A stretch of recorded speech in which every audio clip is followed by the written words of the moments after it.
Hello and welcome to the Kick in the Creatives podcast, hosted by myself, Sandra Busby, and my fellow creative Tara Roskell, offering you interviews, inspiration, motivation, and a gentle prod in the right direction. And for lots more information, challenges, and other useful tools to help you get creating, you can go to www.kickinthecreatives.com. And of course, this is where you can also find today's show notes. Enjoy the show.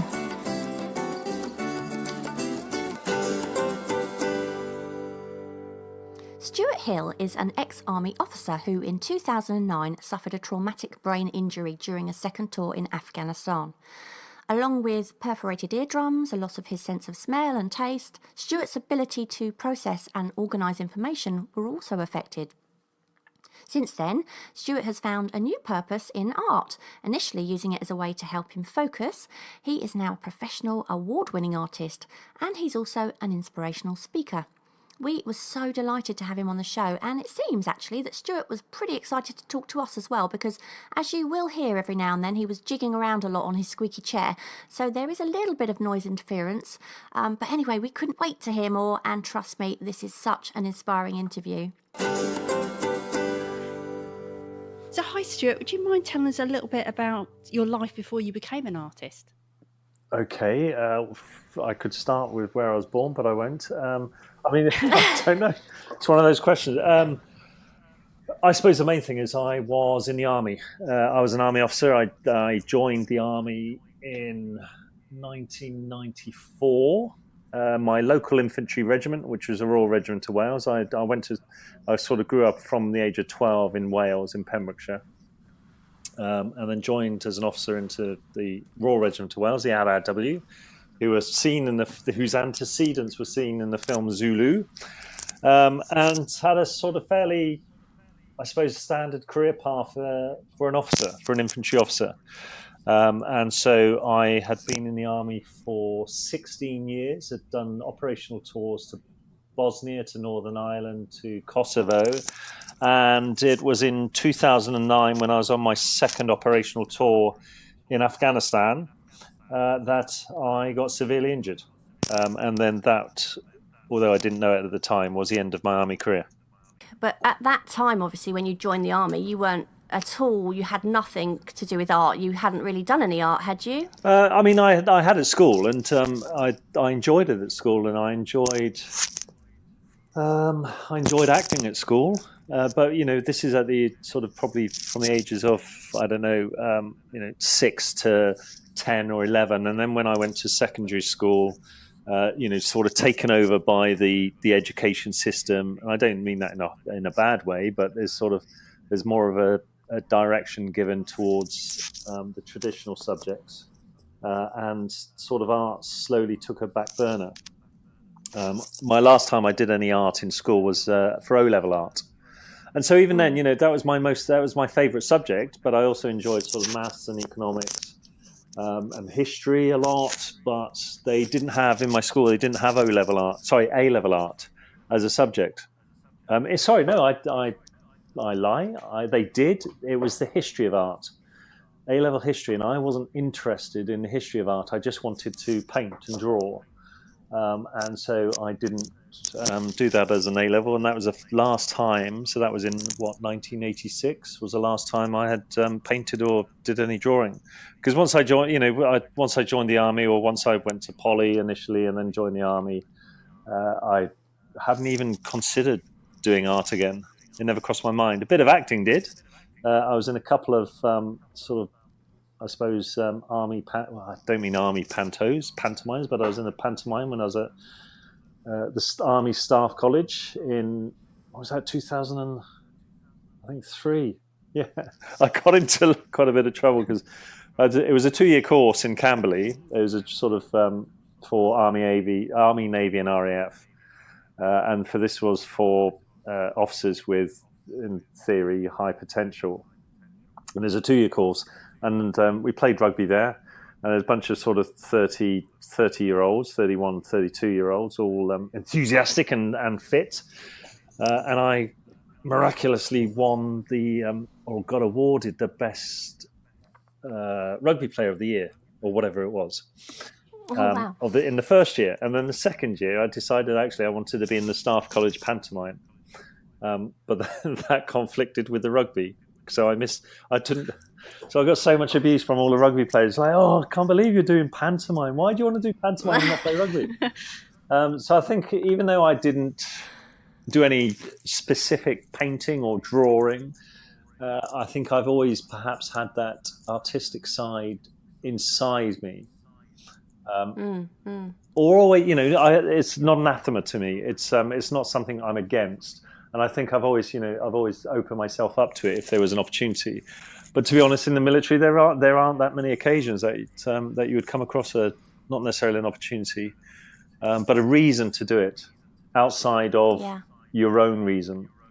So what I was going to ask you then is, was army life in your blood? Was it something that maybe your father or grandfather had been in it? What made you join the army? I mean, my dad was in the army. I grew up as an army brat or pads brat or whatever. My dad went in as a soldier and went through the ranks and left after 20 odd years as what they call a late entry officer. So he did really well, went through sort of every position as a soldier. But I enjoyed the idea of the army, but I didn't want to join the army, and partly maybe, I don't know, maybe because my dad was in the army, and it would have been too easy for me in theory to just follow and be in the army as well. I wanted to see if there was other things that I could do, I think. I mean, to be honest, also, I think as a 16, 17, 18-year-old, I lacked direction. I wasn't really sure what I wanted to do. And I wasn't, I don't know, I wasn't determined. I didn't have something to follow. I didn't have a goal. And so I just went along with the flow. And I think that's the nature of my life as well, actually. So I did A-levels. So the A-levels I did were the ones that I enjoyed. No, it wasn't for a reason to have a profession in anything. So I took maths, economics, and history. I dropped history halfway through because I wasn't enjoying it. So I've got 2 A-levels. And with those grades, I was sort of I wasn't sure what I wanted to do, and the careers officer said, with the, maths and economics, you've got to go into business. You've got to go to Polytechnic and I went along with it. I didn't have a view to go into business, I don't think. And I went to Bristol Poly and I studied business there and dropped out after a year because I just wasn't enjoying it. And then spent the next couple of years, it was 2 to 3 years, just, I suppose, a bit of not quite bumming around, but I wasn't sure what I wanted to do. So I worked at Tesco's for a while, took whatever jobs were available, did voluntary work, was unemployed for a period of time. And it was during those years of, I suppose, ambiguity and not knowing what I wanted to do that I really started. It was at that age, I'm 19, 20, and I'm thinking, come on, Stu, get a grip. Come on, decide what you want to do. And then I think that opened my mind up to then exploring about, actually, let's have a look at the army. Did I want to join the army? And my decision was I would only join the army if I was able to get in as an officer. I didn't want to go in as a soldier. Because I enjoyed responsibility, I enjoyed leading, the sort of school groups and tasks that you get at school. I enjoyed being in charge. Not in charge is the wrong word, but I enjoyed that responsibility of people. And so I had a focus for the first time when I was determined to actually get into the army as an officer. And so did the regular commissions board, which was fairly hard, and then went to Sandhurst, which was harder, which was the years of training. And then from the moment I went to Sandhurst, although it was hard, I just loved it. And as soon as I got to be with soldiers, I never wanted to leave at any stage. And I just loved being in that environment. It's a robust, hard environment, but being with soldiers and guiding them and improving their own ability and improving their education, because a lot of the soldiers that we recruit, a lot of the areas recruit from, particularly in the infantry, they're fairly poor areas in terms of money, in terms of education, in terms of functional families. deprived areas, a lot of them, and you can see the growth in these soldiers, and it's wonderful. And I would still be in the army now if I hadn't been blown up. I had no intention to ever leave. So your injury, that must have completely throws things. As well as you've got this injury, you also got discharged from the army. So it's a completely massive life change. So how long after that did you discover your creative side, and what made you turn to art, in particular over everything else? Anything to do with the brain is incredibly hard to understand and to detect. So so my brain injury was easy to observe because I was found with a radio antenna embedded in the back of my skull, and I was thrown many meters away and stuff. And I could have died. I very nearly died several times, but I didn't. And so that was obvious that I had suffered a traumatic brain injury. What no one can really tell you is the impact it will have on your brain. And this is why it's so difficult for people with dementia, with Alzheimer's, with autism, with all those brain-related difficulties. You can only work out what the problems are when you encounter them. It's not as clear as it is for someone with a physical injury, of whether it's internal or external. Straight away, almost the doctors can say, okay, well, due to that arm injury, you are going to be restricted in doing this task, etc., etc. With a brain injury, it's a case of work it out. What can you do? What can't you do? And it's very easy.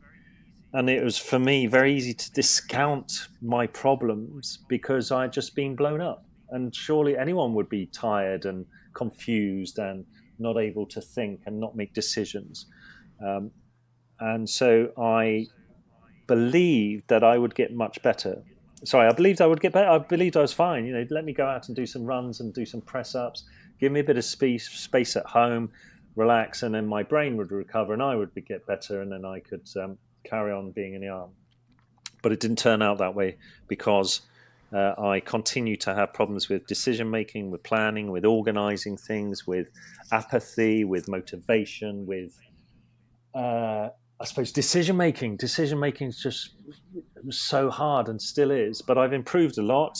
My ability to process information slowed down considerably, so I can still take in information, but it has to be filtered and it has to be done at my pace, which is not a pace that it used to be able to be done at. Well, I was just going to add to that as well, what you were saying before about, if somebody breaks their arm, they can't use their arm, and that's quite an easy thing to be able to see. But I think it's worse, isn't it, when it's a brain injury, because, the people around you can't see it.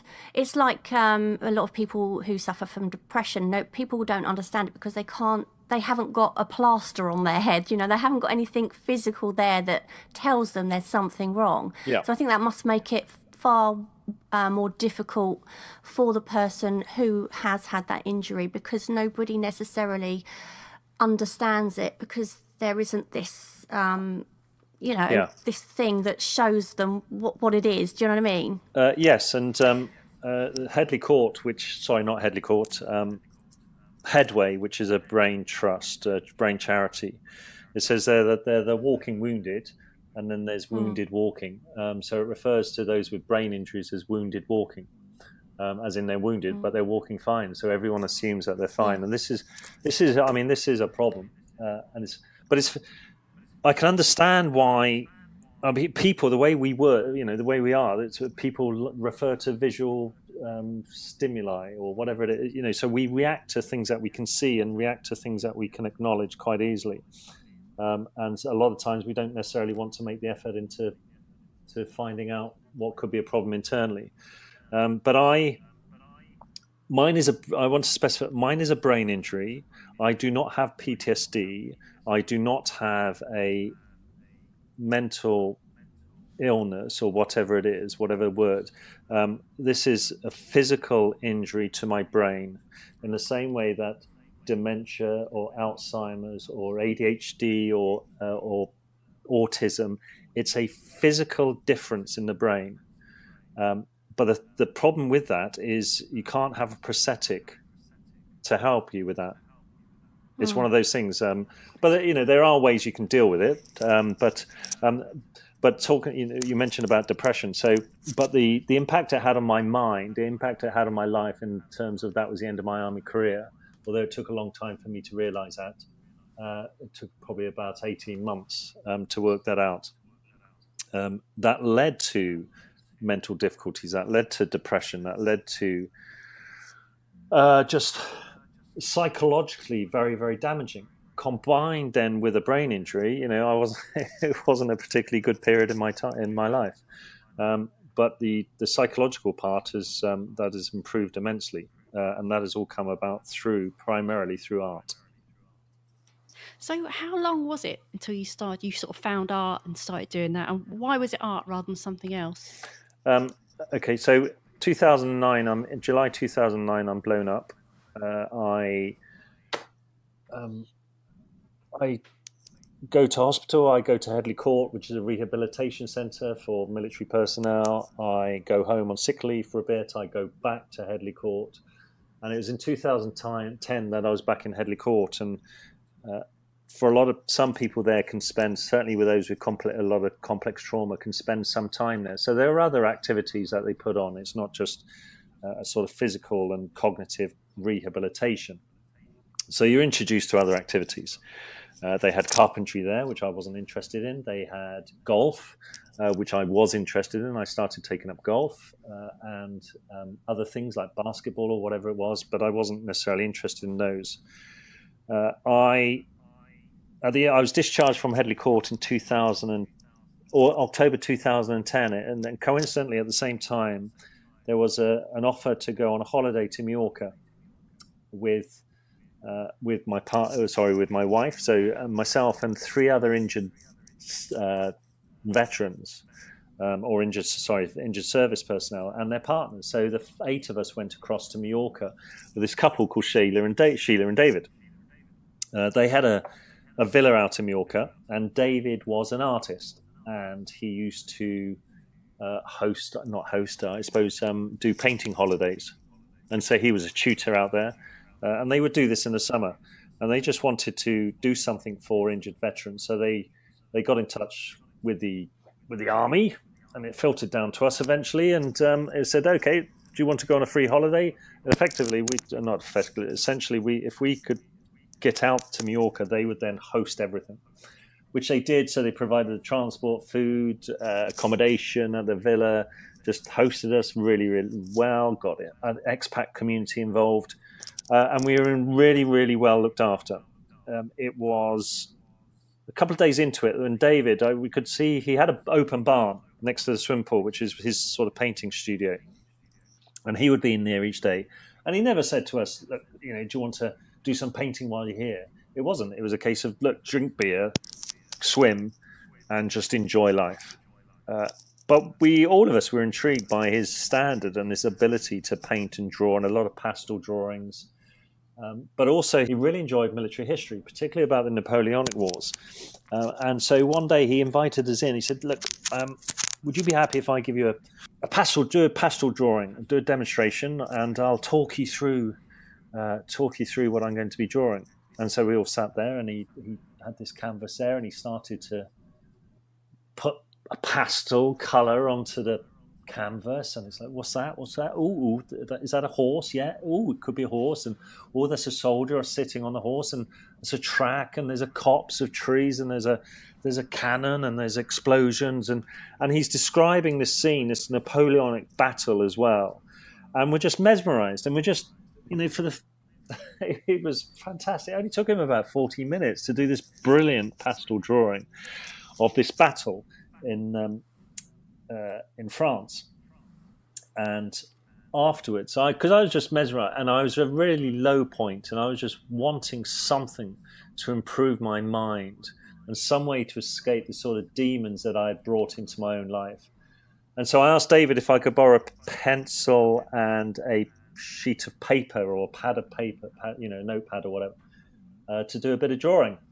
But by all means. So I sat outside, and I sat on the sun lounger with the swimming pool in front of me, the villa, the sort of brick wall villa, dilapidated gate to the left, the villa to my right, the hibiscus flowers on the walls, The mountains in the distance, and they're blue. Why are they blue? I wasn't sure. They look purple. The sky, bright sky. These barren fields, dry because of the summer heat. And I'm trying to draw this swimming pool, and the perspective is all wrong. And I'd forgotten about perspective and all these lines. But it was 3 hours later that my wife Melissa she tapped on my shoulder and said, "Stu, you're going to be late for dinner. We need to shower, or you need to shower and change." And I had been trying to draw this scene in front of me for 3 hours. It wasn't particularly good, but it was fantastic for my mind, because at no point did I think about how bad my life was. And Wow. at that moment, I knew I had some way to escape from my demon. Oh, that's exactly what I've spoken about before, that's the one thing I find, certainly in my life, that shuts my brain down almost. It's just I'm so focused on the painting process that you can't think about anything else at all.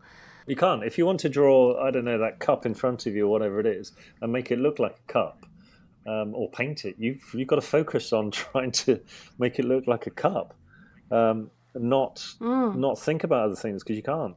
It's almost like meditation, isn't it, in a way? Well, it is. I mean, it's mindfulness in action. It's just beautiful, and so it's through that experience that I then asked if I could go back as a student with David in the November, because they're very frightfully posh. David and his wife Sheila, they're an adorable couple, but they're German aristocracy and very, very British, but they're both count and countess or something. And I know his clients, he would only select, those of a similar ilk. But they said, of course, you can come. So I went along, and I thought, I'm going to paint. What shall I paint? Has to be in watercolors. Got to paint in watercolors. Learn to paint in watercolors. And so went out and did a weeks of him. And the best day was me and a couple of old boys. They introduced me to the art of painting with a couple of brandies. Did you loosen up? We did loosen up, and it was great. It didn't do much drawing, but we had a good morning of the brandy. And watercolors. What a big mistake that was. You don't start to paint in watercolors. No, I tried that as well, and it's so hard, isn't it? It is. And so I got back, and in fact, it was David towards the end of it. I loved doing it, and I said, the watercolors are really hard. He said, okay, why don't you try acrylic or something? So I got back and I tried acrylic. But I would only paint when I felt there was a need to, when I needed to improve my mood, or I had an idea. So it was very, any paintings I did were very few and far between. So at that point, it wasn't something you were, aiming to become professional at. It was just something you did as almost like a therapy. Yeah, it was self-therapy, because this is now 2011, and I'm waiting to. So I was discharged in March 2012. So I'm still, there's still some issues that I got with my brain, still trying to work out. So I'm a weekly outpatient at a new brain trust in Leeds. So there's still my rehabilitation, which is ongoing. And that is sort of the focus. And I've created problems at home just because of my intolerance sometimes, my anger, my just depression, it was just horrible. So I still had those as a focus, but when I really needed to, then I would go out and maybe do a drawing of a flower or just anything that caught my eye. So can you remember the first thing you painted that you were really proud of, and how it made you feel?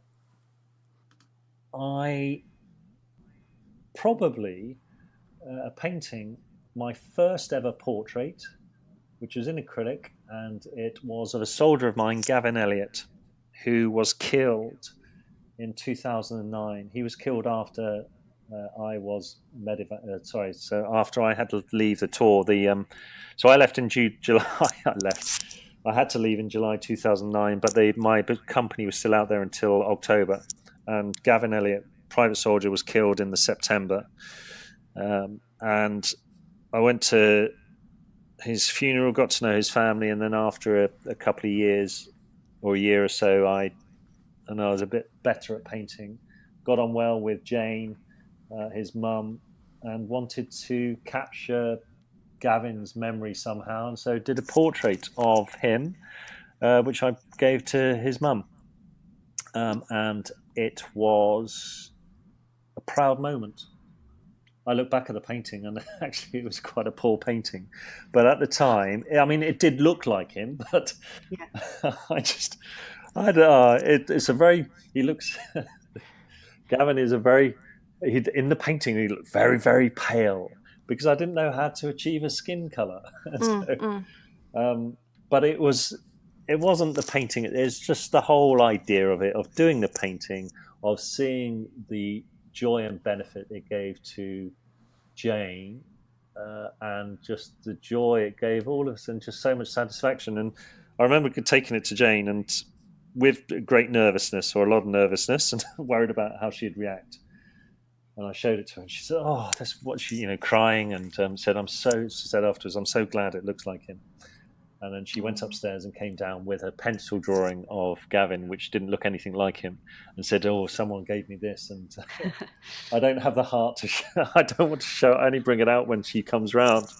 But then I did. Then I thought, oh, well, and his sister, Gavin's sister, I've forgotten her name. Becky, that's it. Becky's 18th birthday was a couple of months after when I gave the painting. So I decided, okay, well, I'm going to try an oil painting, my first ever oil painting, which was another portrait of Gavin, and it was better. And I gave that to Becky, and she loved it as well. And that's when I started to paint in oils, and haven't touched anything else since. When you did these portraits, did they know that you were actually doing it? Because I thought that'd be quite daunting if you knew you'd go present something to them. They did, because I said to, I built up a relationship with Jane and said to her, look, this is what I want. I'd love to do this for you. And I needed photographs as a reference. I wanted her to identify a photograph that showed what he was about in her mind.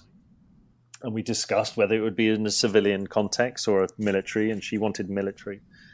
And it was very hard for them, but it's the fact that both of us were doing it out of, I suppose, love. Certainly I was, and just out of the right reasons, and she understood that. And so it was good for all of us. And so that's what I found with a lot of my initial paintings earlier on, were of scenes of Afghanistan, or of somehow capturing. There were 5 soldiers under my command who were killed in 2009. Two on the day that I got injured. One the following day that when I had gone, and then 2 others. In fact, sorry, 1 other, Gavin, and then a soldier killed himself a year later. And so it was. I spent a lot of time trying to work out how to capture their lives and just show. I don't know. It wasn't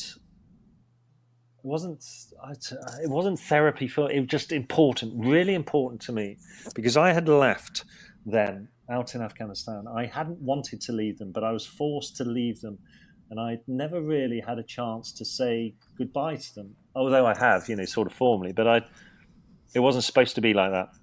And I wanted to show how important they were for me, but I wanted somehow that they could be seen by generations. Because that's the difference between a sort of a painting and a photograph is the amount of time and energy and positivity and love, that one needs to put into a painting to capture a portrait of someone. It's not a quick, some quick flashes and then do some editing and work out the best photograph. I am trying to capture this person as best as I can within my ability, but also within, trying to make that individual as beautiful as possible. And that is just such an enjoyable part of that process.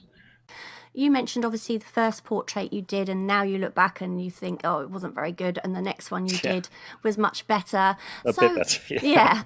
So tell us how you went, because obviously I know that you did sort of paint with David. It was David, wasn't it? It was David. But largely, I presume you're sort of self-taught as well. You must have gone. My question really is, how did you go about developing those techniques that you'd learned? Did you ever go to any other classes, or did you do it yourself? Yeah, I mean, I did some classes, did some night classes, and did some sort of all sort of fairly local. I used an art tutor once a week for a few months. She used to teach A-level art, and sort of got to know some basics. But what I found with all of it, there was no continuity in teaching. Particularly, we're going to these sort of random art classes. Some didn't even do any teaching; they just sort of criticised your work, but didn't tell you how to improve it. And this was, I think, now 2000 and. Yeah, this is now 2014. So I hadn't really. It was all very random. There's no direction. I'd considered going to college or uni to do a degree in art or something, but it just wasn't suitable or compatible with my family arrangements, and also with my fatigue and my ability to concentrate. And it just wasn't suitable. Plus, I didn't want to actually be working with a bunch of 18-year-olds again, and I just over 40, and I think, oh no, I couldn't handle being with those youngsters. Well, you'd already done that in the army, hadn't you, presumably? Yeah, I know, and having experienced sort of war and stuff, you may not, you don't necessarily have the tolerance for some people's I can understand that views. Anyway, so I was in a play then in 2014. So I was actually in a play called The Two Worlds of Charlie F., which we did in 2012. It was a one-off in the Theatre Royal Haymarket in London, in the West End. And it was about injured service personnel. And then it was picked up by a commercial production team. And then we toured, some of us toured with it around English theatres. And we were down at Richmond Theatre in London for a week. And I had arranged to meet an artist there called Arabella Dorman, who sort of, through someone that I knew through sort of three connections. So she came along to it, and then I asked her advice. I said, look, I want to be an artist. I had paintings on display at each of the productions, some of my paintings. I said, but there's no continuity of training. And, I said, I'm rubbish at teaching myself at home because I don't have I don't know where to start, and I'm too confused about, and I said, and she said, okay, well, I recommend my friends who, at the time, it was called the Lavender Hill Art Studios. And it's now known as the London Fine Art Studios. Scott and I've forgotten the other one's name, but anyway, so I went there and I did a week's course in portraiture, a week's course in figurative art, figurative painting, landscape, and still life. So 4 one-week courses over a period of a few months, and it was my first introduction to the sort of atelier method and classical training. So they were all taught in Florence, and it was that sort of style. And first exposure to, I suppose, real painting and the continuity of teaching. And I loved it, and I could see what was possible. And I knew I had a long way to go, but that was the best exposure, I suppose, to real training I had. Through another charity called Style for Soldiers in 2016, they provided or arranged some private tuition with an artist called Tim Wright. And Tim Wright was an artist who taught the actor Timothy Spall how to paint for the film Mr. Turner. And so I'd see Tim once, maybe twice a month for a year. Oh, wow. And so he had a different teaching technique to London Fine Art Studios, but a very, I suppose, similar in standard and the basics of art, the fundamentals of art, sort of shape and shadow and line and mass and those sort of things. which I hadn't had exposure to when I was doing all these sort of short courses. It was a case of, can you draw that person? Can you draw that flower? No. And so it's through that's a teaching I've had. So your brain injury, has it Yeah. caused you any challenges for when you were trying to learn about art? You know, could you retain the information that people were teaching you, things like that? No, I couldn't retain it, and that's one of the reasons why I didn't go to either part-time or full-time study. I had a very limited energy levels initially, and so it's my ability to process information. So it's the speed of it. So if I was listening in on a talk or a demonstration of the work, I wasn't really taking it in, or I'd have to have it explained to me again. And it's almost, I suppose that part of my brain is like a 15-year-old or whatever. So my part of the brain is the right frontal lobe, which is damaged, what they call executive function parts of the brain, Right. which is about planning and organizing, problem solving, decision making, prioritizing tasks, multitasking.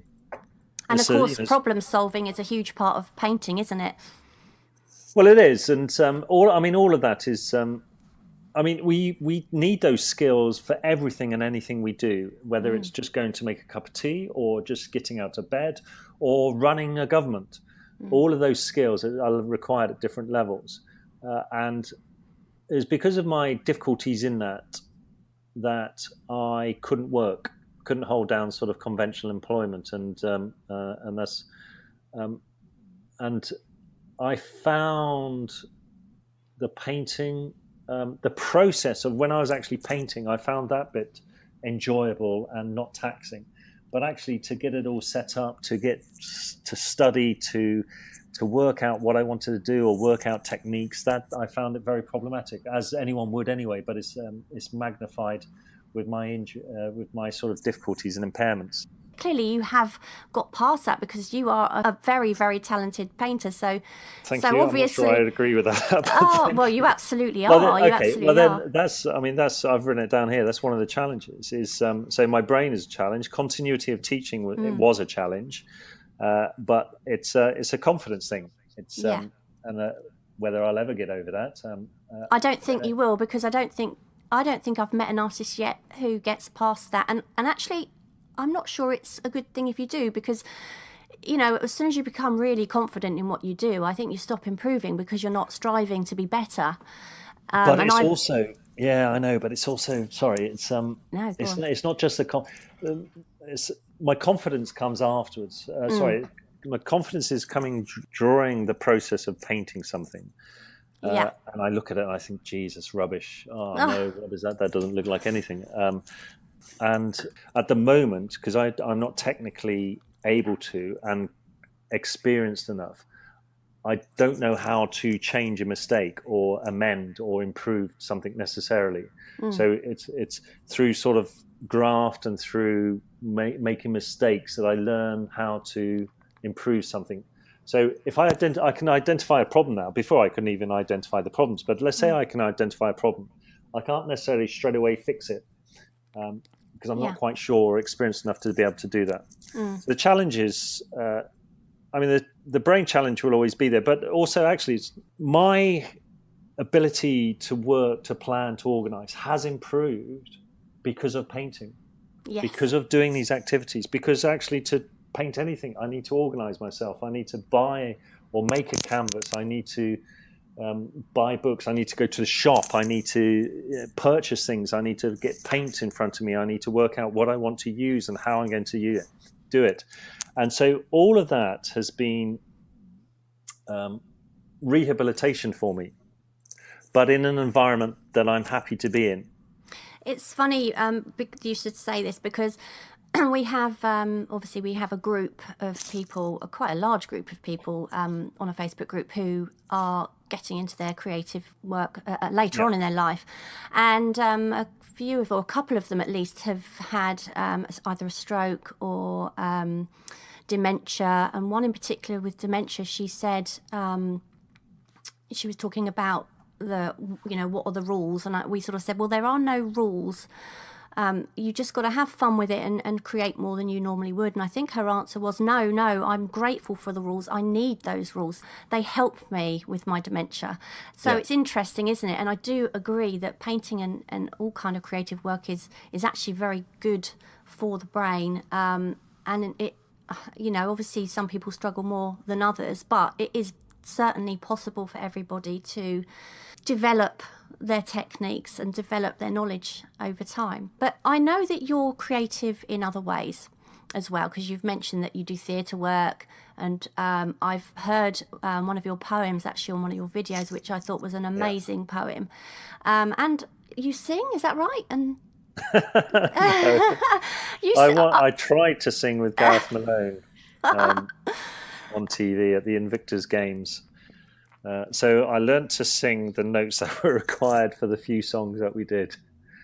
But with this is through doing the art, actually, in 2010, that realizing that it could help my mood. So then I suppose I was attracted to the artistic sides, not because it wasn't never of a policy or a decision of mine to go, okay, let's focus on art. So, for example, when I was waiting to be discharged, so still formally in the military, and so from charities like Help for Heroes or within the MOD, the system, you would get benevolent offers from either Joe Public or corporations or events saying, would you or any of these injured people like to do X, Y, and Z with us? And there's only a couple that I responded to. One was this play called The Two Worlds of Charlie F. And then the other one was to submit some poetry for a book, an anthology of war poetry. And so I started to do some poems for that. And thankfully, not thankfully, I was surprised when I got 2 accepted into that. Singing, when there was an opportunity to sing with Gareth Malone, I thought, okay, give that a bit of a go. Dance, I've even done some contemporary dance. But they're the things that attracted to me, not every week you get you get emails saying, would you like to go and do some adventure training or go and walk the North Pole or learn basketball or football or race around Goodwood or something like that. Those things haven't bothered me, but the artistic related stuff have. And all of it, art is just, all of the arts is it's just so good and powerful for the brain. And everything about it, the creative side, it just creates positive energy. It does. And I was wondering if you sort of explored those things really as a result of finding your love for painting, whether they've sort of come after that. They all did, yeah. They did. And I want to go back now to, you were talking about obviously the portraits that you've painted of soldiers who lost their lives in combat. And in your bio, you've said that this type of portrait sort of embodies someone for generations, as you were sort of speaking about earlier. By that, do you feel that in some way you're helping to keep their memory alive in your paintings? Yes. The simpler, that's why, that is why I wanted to do it. It's so, I've done 3 portraits of individuals that I knew was killed. 2 of Gavin Elliott and 1 of a guy called Rupert Bowers, who was killed in 2012. And that was, at the time, that was my most ambitious portrait to date. It was life size and it was in oils. And I was a colleague of Rupert's on 2 tours to Afghan in 2007 and 9. And then he was out there on those 2. And then 2012, he's out again and got killed. And left behind Victoria, a widow of 22, and Hugo, a boy of 4 weeks old. And it was specifically to have Rupert's memory alive for as long as a painting can exist. So I approached the officers' mess of Two Mercian, who we both worked with at the time, and said, I'd like to do this painting. And they were happy for it if it was good enough. No, I said I would only give it to you if it's good enough. But then met Victoria and got to know Victoria. She was reluctant at first to meet me, this strange person who wanted to do a portrait of Rupert. But then we got on well, and we built a relationship again, and she could see what I was trying to do. And it's that Rupert's memory is now alive in the officers' mess of Tu Mercian, which is currently called Tu Mercian. It may change for what could be centuries. There are paintings in officers' messes which have been there for 300-400 years or whatever, or for however long the painting can last. And so it is fairly common. One of the other reasons in messes, officers' messes and sergeants' messes and corporals, fairly common to do portraits of living people, of those who have reached a particular rank or whatever it is. But there are very few that do portraits that I've encountered who do portraits of people who've been killed in combat or killed while serving. And so that's another reason I wanted to change that. So with Rupert's portrait, I know that whoever goes into the mess, it's quite a striking painting, that they were being inquisitive about it and wander. And so, one individual looking up in 50 years or even now today, going into the mess of Tu Mercian and looking at Rupert's painting and asking the question, who is he? And maybe having explained to them, means that Rupert's memory will be kept alive for as long as that painting can be alive. So do you think one of the reasons that you paint the soldiers is to maintain that connection with the military that you had? No, not with the military. I mean, I've got an innate connection with the military. I don't have a tangible I don't really have a tangible connection apart from meeting up randomly for sort of reunions or something like that. I don't necessarily want to be connected with the military. It's not about it's about connecting with people that I've worked with. The people that understand the military. Yeah. Yeah, I mean, going to war is, for anyone, civilian, military, is hard work. Yeah. I don't think anybody can possibly understand, apart from someone who's actually been in it. Whether it's war or whether it's the violence in, I don't know, some really bad LA street or whatever it is, but actually if you're being shot at and you're it's a life or death situation, and it's hard work. The temperatures in Afghanistan in the summer, 52 degrees centigrade. That's one of the hottest places in the world. I mean, it's hotter than the summer in Hawaii, but we're not there in our flip-flops and T-shirts. We're carrying up to 55 kilograms of equipment, which is 8.5 stone. Oh, gosh. And so it's really debilitating. My connection with the military is from my memories and from my experiences, and the knowledge, the satisfaction that I did my best and I didn't let anyone down. It's a bond that, to go to war with someone, you just create a bond that you may not see those individuals again for 20, 30 years, but as soon as you meet up again, you know that you're going to be the best of friends or whatever it is for that brief time that you're drinking together or whatever. Now, your painting that you did of scenes from the world of Charlie F. Yeah. I found that particularly dark and powerful. Okay. So have you moved away from painting those more disturbing images of your military life, or do you think that you'll continue to do that? To me, they're not disturbing images. They're images that I was trying to show the reality of aspect of war. But I understand what you're saying.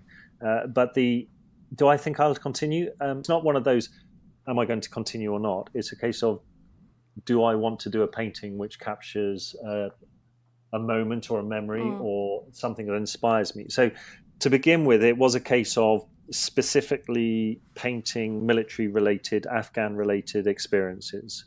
The scenes from the Two Worlds of Charlie F was because of the Two Worlds of Charlie F and the play that I was in, and I wanted to do it in relation to that. I paint what I am inspired to paint. Yeah. And so if that means that it goes back to the military, then it will do. If it's not, then it's not. The Two Worlds of Charlie F. Geez, they were done quite a few years ago when I really didn't know what I was doing. And but I love that painting.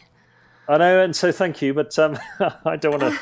Maybe I'm going to give the game away. But I used real photographs, which I then put onto a canvas and then did some paint around it. Yeah. But at the time, I really... But that was very early on, wasn't it, when you were learning? I know it was. Yeah, it was, and it was just what did I get? Some hodgepodge. No, it's not that. It's some sort of glue, transparent glue you could put on. So I stuck it on there and I painted over it, and it kept on coming on. And so, but now that I know there's a much better way and technique of doing it. Yeah. But and again, that comes with confidence, doesn't it, and experience. All of these things. With experience, yeah. So I was going to ask, do you find it easier to paint people that you have a connection with somehow, like you said before, for like a military, or would you be happy to paint a complete stranger? Well, I've painted some strangers. I've painted probably more strangers than not. It's there was an art exhibition, a joint art exhibition in November of last year, Art in the Aftermath, which was in London, and it was organised by this charity, Style for Soldiers. And if you Google styleforsoldiers.com, you'll see what they're about. And so I wanted to focus on portraiture. There's me and 3 other injured veterans. And so I spent last year of trying to learn how to be a portrait artist or getting more experience. And I thought, okay, how can I show that I can do a painting of someone? How can I show I can do a likeness of someone? Well, maybe then do portraits of people that are well recognized. So because of various charity things I've been involved in and other stuff, I approached Piers Morgan, the guy on Good Morning Britain, Nick Knowles, TV personality, Ray Winston, an actor, and I asked to do their portraits, which they agreed to. So I went down and I met up with them, and it's a combination, not quite sitting for me, but a few hours with each of them. Not Piers Morgan, I had 20 minutes with him because he was too busy. But so they were all strangers in a way. And then I've done some other portraits, commissioned sort of portraits, but they don't stay a stranger for long, because I want to know what they're about. And they've all, quite a few of them have said it's quite a challenge to sit, not necessarily. It's a very personal thing. So, because I'm going to be asking, how I'm asking some basic questions of these people, saying, how do you want to be seen for the rest of your life or for centuries? If I do this painting and you're happy for it, some random person will be looking at it in 200 years' time. How do you want that person to view you? What is important to you? What do you want in the painting? What sort of personality do you want to show? How do you want to be perceived by people? And when you sort of start to explore that and ask those questions, the individual who's being painted has to really, if they're that way inclined, has to really open themselves up. And so actually you build up a connection very quickly, and the individual doesn't become a stranger, doesn't stay a stranger for very long.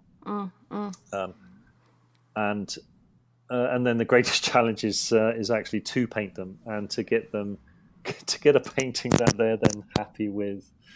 There are some vain people out there. So how did Piers Morgan want to be perceived? Can you remember?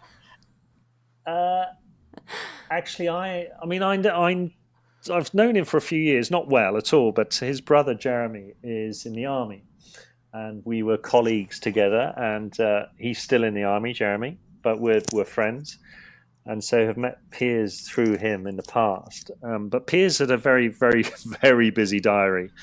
So I went through his PA once he had agreed to meet. And she came back and said, right, in the next 6 months, there are 2 20-minute slots available. Oh, my goodness. So I went down to the Good Morning Britain studio a couple of years ago and sat in the green room.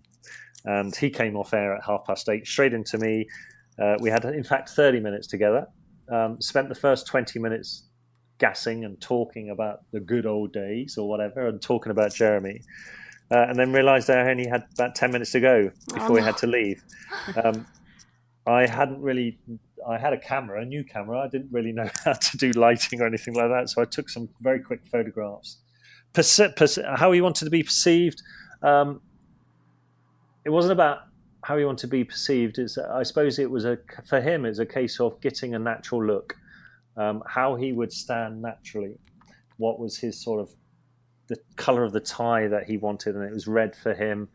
And some of it was through my own decisions of actually getting him to face the face to front, because he can be challenging to people, and I wanted that to be shown. And as I was doing it, I thought, okay, let's stick some colours of the art, because he's a big fan of Arsenal Football Club. So I used some of the red and the yellow and the I think it's green, red and yellow certainly, and white in the background of the painting for a bit of Arsenal flavour. What else did I do? I used the colours of Marmite in the background and in the clothing. He loves Marmite then. Well, love it or hate it. That's a bit like him, isn't it? Yeah. Oh, I see. You love it or hate it. Oh, No, it's now not I because get he it. likes Marmite. I didn't get that either. No, you either loving or Yeah, hating. you're absolutely right. So tell me, did he like it? Was he happy when you Yeah, showed very, him? very happy. I mean, I got to surprise him with it on Good Morning Britain Oh, in November. fantastic! Oh, And so that was, it had 8 minutes on the TV with him, and I'm going to see if I can look that up on YouTube. because it's I on my didn't see that. website. Oh, is it? And Oh, it's I'm on going to have a YouTube, look. yeah. Oh, fantastic! So, And so that was fun, but so I had paintings of in the exhibition. There was a Duke of Bedford as well, who's a supporter of Salford Soldiers, but had Ray Winston, Nick Knowles, and Piers Morgan. All of them were sort of complimented, but almost at least half the people I spoke to, they looked at Piers and they said, "Why? Why did you do him?" And I would explain. I'd say, "Well, actually, because of the connection." And I would say, "Actually, he's a good bloke. He's all right."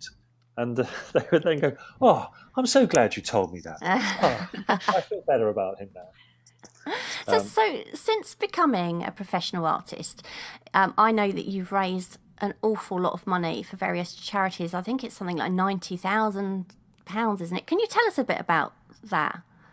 Yeah, it's. I mean, it's not necessarily since becoming a professional artist. It's just about getting involved in things, Yeah. which could raise money. I haven't purposely done it. Out there, I haven't searched for lots of charity events. If there was a particular charity that I had a connection with, either because they've supported me in trying to become an artist, or because I have a fondness for them, then I would ask to be involved. So initially, it was doing talks on behalf of a charity at sort of their fundraising events. So I would forego my speaker's fee or whatever it was, or they would raise money on behalf of the charity. Then, as I started to paint, it was a case of I wanted to build up my own exposure to people, or just to show people what I was trying to do. So then offered at various charity events to auction off either a painting I'd already done and auction it off at a charity fundraising night, or offer to do a portrait of an individual who would bid for it, and so raised about, I suppose, about 20,000 through that, of various people sort of bidding for portraits and bidding for other paintings. Walking with the Wounded was a charity that helped me with my artistic training. Because you did that, didn't you? Yeah, so I did a walk of Britain, 1,000-mile walk around Britain, and we raised, in the buckets, the 6 of us that walked, I think people put in about £100,000 in the buckets. Wow.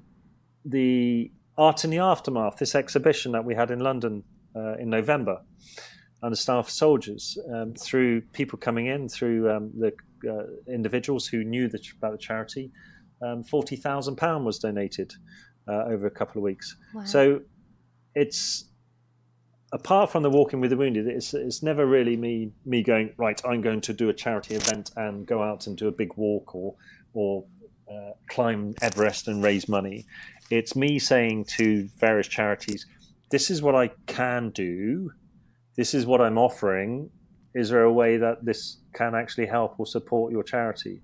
And so, ultimately, I mean, what do I want to do? I want to get to a position where I have the financial freedom to be able to offer to do a painting of every service personnel that was killed in Afghanistan to their families or to their next of kin. And that's 452 people. I don't think that will happen, but it's something. I just want to help other people. But I can't necessarily. I've still got to earn a living. Yeah. But if I can get to a situation where I can do things, then I would love to be able to do that. How long does it take you to do a portrait? It's one of those things. I suppose 80% of a portrait I can do in 3 days, Right. and then the 20% of which is the key. It's a Pareto's principle, 80 and 20. So I can do 80% of a portrait. I can get it looks like a person in 3 days or maybe 4 days or whatever it is. But then to make it look like the person can take inordinate amount of time. Well, it can just be the matter of one highlight in the wrong place, isn't it? I found that. Yeah, I found that once because I've done portraits before, and I, there was one particular person, and I just could not put my finger on what was wrong, and I was changing this and changing that, and that made it look worse. So I was changing it back, and it turned out that this one highlight, which was in the wrong place, it changed the form of the skull beneath almost, and that's the thing about portraiture, isn't it? It's so much observing. The tiniest thing can make so much difference. I know, and just a millimeter of changing the mouth by a millimeter or 2 millimeters can affect how the person is smiling or frowning or growling, and can totally distort it. And so, I mean, that's part of the confidence thing is getting to a stage where I can say to myself, okay, I've got a likeness. It's not a photographic likeness, but he or she is recognizable, and therefore I should be content with that. Yeah. Well, after all, we're painters, not photographers. I know, and I keep looking at these paintings that I do, and I think it doesn't look like them. It's not exact like them. And it's about knowing when to stop. And it's about capturing. And that's really hard. It's about capturing their character more than it is, I think, a likeness. Anyway, I do think that with portraiture, you can. It is. I mean, there are individual. This photographic realism painting, where a person looks more like looks really photographic. It's a fantastic paintings, but it's not something I ever sort of want to do. I don't think I'd have the patience to sit down there for, I assume, would take hours and hours and days and weeks to do. Well, years, sometimes months to a year. Yeah, even. Exactly. Yeah. But they seem to be on vogue in sort of various competitions, and I suppose it's a challenge, isn't it? I mean, the BP Portrait Award seems to only ever really not nominate, but accept photographic. The majority are always photographic, and I think that's a challenge for artists. And certainly is a challenge, has been a thoughtful challenge for me over time, saying, actually, is that the way I should be? Should I be doing it? Because they're the type of paintings that win competitions. And then I say to myself, actually, no, because it doesn't give me the freedom of expression and freedom of mind. And I want the painting to flow, and I want it to be mindful. Because once it becomes, for me, it could be, that photographic realism could be very mindful to other people. And I'm sure it is. But for me, it wouldn't be. It would be just too exact and too finite and too prescriptive. It's funny because years ago when I sort of first started, it was the sort of loose paintings were so in trend at the time. And I was constantly being told, loosen up, you need to loosen up. And it wasn't until I stepped back and thought, actually, I mean, don't get me wrong, I'm not a realism painter, but I'm not a loose painter either. I'm kind of somewhere in between. But I feel it's about finding what comes your natural own style. Yeah, what comes naturally to you. Because I think if I'd have carried on doing what they told me I should be doing, or what I thought would sell at the time, then to me it wouldn't be an original painting by me. It would be a painting I had done. Do you know what I mean? Whereas now, at least when I paint something, and I'm sure it's the same for you, you can stand back and say, well, that has come from me, my own heart, not what I think I should be doing. And I think that's what makes someone an artist more than... But there is that commercial challenge, is actually what do I paint what I want to paint and what comes naturally, or do I paint what I know has a much better chance of selling? But don't you find that your paintings that you do that come from the heart end up to be better paintings than the ones that don't? Because that's what I find. I'm not sure, actually. An example, sorry, at the exhibition is there's another guy, Doug Adams, he's a really good painter and he's a good friend, and he's learning, and he's still got some way to go in terms of technique and stuff, but he's getting exponentially better and better. And he did for the exhibition. He did small landscapes and small portraits of dogs, about 12 in total, and they all sold out. And he got commissions for 13 other dog paintings. So, that is the dogs. They just everyone wanted a painting of their pet, and then they would come in and look at my portraits like, why do I want that? I don't want a painting of myself or Piers Morgan. But I wasn't doing it to sell. I was doing it to show that I could do. Yeah. But the one painting I did have, which was a seascape painting, which wasn't the only painting that wasn't a. Sorry, no, I had two which weren't portraits, but there was one which sold on the first night, and that was the one that most people said, "Oh, any chance I could?" Oh no, it's sold. And so I've got a few commissions to do seascape type paintings. Yeah. But portrait, I'm not sure why I do portraiture. I do it because I love the engagement of the individual, and I love creating something and trying to really get to the individual and capture them. And I love the end bit when I think, yes, I've got you. But it's that that 20% that you mentioned earlier about, just one slight change can affect the whole composition or whatever. Yeah. That's the bit I don't really enjoy. I would hope that with more and more practice and experience, that actually that bit becomes easier, and that that's the way it would be. But ultimately, I mean, what is my goal? One of them is, I mean, it's not a smart goal. We can't define it necessarily, but it's about being respected by other portrait artists. So another artist could look at my work, a professional artist, and say, he's good at his job. I was going to say, you've won multiple awards since you began painting. Did you ever imagine that when you first started that you would come so far and become so good at what you do? This is who I am. I don't think I've come that far, and I don't think I'm that good at it. But don't you find though, when you look back at when you started to where you... Oh yeah. When I look back at Gavin Elliott and that first ever portrait. I'm going to surprise Jane with an up-to-date portrait at some point in the next year. Yeah, because I would imagine when you were back there, if you thought back then that you would be painting the kind of paintings you're doing now, you would be thinking, wow, Yes, you're right, Yeah. and I would. And I think it's a difficulty with every artist is because we know we can continue to get better. It's infinite. Yeah. And so no, I'll say expectation levels will rise. So actually, I look at painting. I can always look at a painting and think, oh, it could be better. It could be better. My knowledge of what a painting should and shouldn't look like is much better. So I can identify where what could be improved, but not necessarily know how to improve it. And it's in one's nature, and the human nature is to always look at something negatively rather than positively. And I think I'm just that sort of.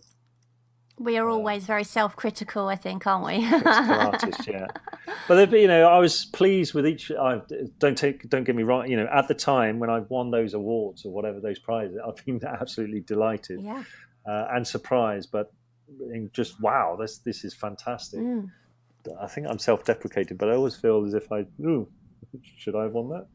Maybe they're doing it out of sympathy or something. But I think everybody's a bit like that, aren't they? I know. Yeah. So what's been your highlight of your journey then since you left the since you were obviously discharged from the military? Highlight? Has there been a highlight? Aspects I've enjoyed is singing at I think it's the 2016 or 17 BBC Sports Personality of the Year Award show. But that was, wow, singing in front of 18,000 people, but not that. It was singing in front of Prince William and Wow. Chris Hoy and all these other people. That was a good one. Having actually Grayson Perry, the artist, did a tapestry portrait of me and 2 other injured veterans. That was a great period when it was hanging in the National Portrait Gallery for 2 weeks. That was fantastic. I love going back to it and standing there, looking at myself in this tapestry. And then if some random person would be looking at it as well, I'd say to them, "That's me." Do you know? Yeah, I would. I'd say, "Do you know who that is?" And they say, "No." I'd say, "It's me. It's me." And jump around. And but the individuals all found it really good, actually, because then I would explain to them about the painting or about the tapestry, and it brought it to life. The Victoria, the widow of Rupert, when I showed her the painting of Rupert, and she looked at it and she cried and said, "I just want to hug him." That's the best compliment I'll ever receive for anything I do. Yeah. Any painting. So those sort of moments, the highlight. I'll tell you what I love doing at the moment is playing the piano. I've been learning to play the piano for the last sort of 4 months, and I love it. If there's one thing I could do for the rest of my life, it would be to continue to learn to play the piano. Oh, really? Yeah. I've tried that. It's so hard. I give It is up. hard. Yeah. Well, I'm not one of these people. I can't rub my head and pat my stomach at the same time. And I see piano playing as like that. You've got to do one thing with one hand and another with another. And I can't fathom that at all. It is, but this is, the arts is actually, I'm there and I'm going, although I'm going plonk, plonk, plonk. Yeah. It sounds like Rupert the Red-Nosed Reindeer. Rupert. It may be a very slow version of it, Yeah. but I'm the one that's doing that. No one else is. I'm creating that. And that's what I love about the arts is it's me. There's no one else doing this apart from me, and I stand and fall by what I'm doing. But what I do know with anything, and this is the difficulty with anything, you need to continue to practice and practice. And if you can do that, then you will improve no matter what it is. And so people who out there who say, "Oh, I'm a rubbish artist," or "I can never be an artist, I'm rubbish at drawing." No, you have not put the time and effort in to learn how to do it. And motivation and ability are completely different. That is such good advice, what you've just said right there, because this is what I think we try and tell people all the time. Everybody starts somewhere. Nobody is born, able to paint or draw. You have to start somewhere, and it's just a matter of the time and focus you put into it. That's all it is, isn't it? And I think that's what separates the artist from the non-artist, is those who love it and those who don't love it enough. Oh, well, that's it. Those who, so people will come to it. There will be some people who are naturally better at it than others, like everything. But it is down to those who are determined to keep on doing it. Keep on doing it through failures, keep on doing it through the angst and through those times where you think this is rubbish, I'm not improving. And that applies to anything in life, but certainly it applies to art.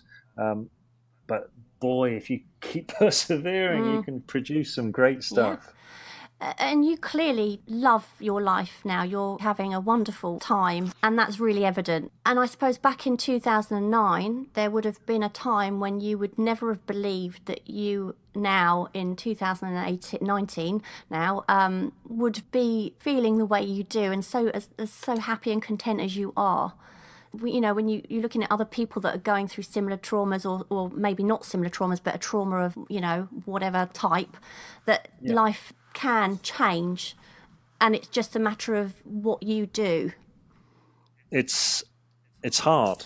It's hard work, but all of it comes down to the mind and one's mindset and one's perception of oneself and the world you are living in and your role within that. Because having been at the depths of emotional despair or whatever it is, and I've changed and I've got better, and that's my circumstances haven't changed necessarily. The role, the environment I'm in hasn't changed, but it's my perception of my role in my life has changed. My perception of my sense of worth has changed, and it is all down to the mindset. Everything we do is down to our mind and who we want to be. We could be the worst person in the world or the best person in the world. I love what I'm doing, and it's that I've now got to find a way to get paid for it, which is a challenge for all artists. That's always the hard thing, isn't it? It is. Yeah. But the quality of our lives is determined by the quality of our thinking. So true. So true. Where can people find out a bit more about you? My out-to-date, not updated website. No, it's been improved at the moment. It's going to come online soon. But sorry, my website, my current website, Stewart Hil, Stewart, hill.co.uk. I'm on Twitter at Stew_art_Hill. Instagram, and this is all lowercase, Stew_art_Hill. And YouTube, I'm not sure what it's called. Just if you type in Stewart Hil into Google, it does come up. Your videos come up. Yeah. We'll link it, won't we, in the show notes? Yeah. I mean, this is because of my rubbish planning and organising. I could be like Van Gogh. I could have hundreds of fantastic paintings, but I'm just useless at trying to work out how to sell or how to manage my websites and whatever it is. It's hard work. It is. It is. So one thing I do want to ask you is where would be the best place for people to donate to help wounded soldiers rebuild their lives? Because I know that helped you so much. There are many charities out there, many military charities. There are the larger ones, such as the Royal British Legion, Help for Heroes, Combat Stress, SAFA, the Army Benevolent Fund, the RAF Benevolent Fund, Navy. And then there are smaller ones which are more specific, such as the On-Course Foundation, which is about golf, Style for Soldiers, which is about preparing for dressing up someone ready for an interview. It depends. If you are happy to donate money, which you're not bothered really where it goes to a particular area, to a particular need, then donate to one of the larger charities, and they will decide where it will help people. If you've got a particular allegiance or affinity with a hobby or with a particular employment field, then you could donate to one of the smaller charities. But the ones that are sort of most dear to me, I suppose, are Style for Soldiers, Walking with the Wounded, the Army Benevolent Fund. They are the three charities that, over the period of my rehabilitation and recovery, have offered and have helped me. There's also one, probably a good way is if you go online onto the Veterans Foundation, which is on Facebook. Veterans Foundation is to purchase or to sign up for their lottery, which is £10 a month lottery ticket. And the money that they raise through that, they then distribute out in grants to military charities. At the moment, they're proving to be very successful, and they are donating up to £80,000 a month to military charities who apply for grants. Wow, that's amazing. It's amazing. If you look on there, if you look on the Veterans Foundation, you'll see another little video of me doing some sort of theatrical work. Another goal I've got, I think, towards the end of this year or maybe next year, is to do a one-person play about my experiences in my life, and seeing if I can bring in the aspects of poetry and painting and acting into a performance. Oh, fantastic! Well, if you do that at some point, let us know. We'd love to hear about it, and perhaps you'll come on again and talk to us about what you get up to in the next couple of years. No, I'd love to, and thank you, and I hope you continue to get more people listening into your podcast. You may not after this. But, it's growing and growing all the time, and I'm sure that people will be so interested and fascinated by your story. I know I've certainly found you incredibly valuable guest. So thank you so much for joining us today. Thank We you. really appreciate No it. problems. Thank you very much. Take care then. All right. Bye-bye. Cheers. Thank Bye-bye. you. Bye. Bye. Thank you so much for listening. We hope you enjoyed the episode, and if you did, perhaps you'd like to share it and leave a review for us on iTunes. Back soon.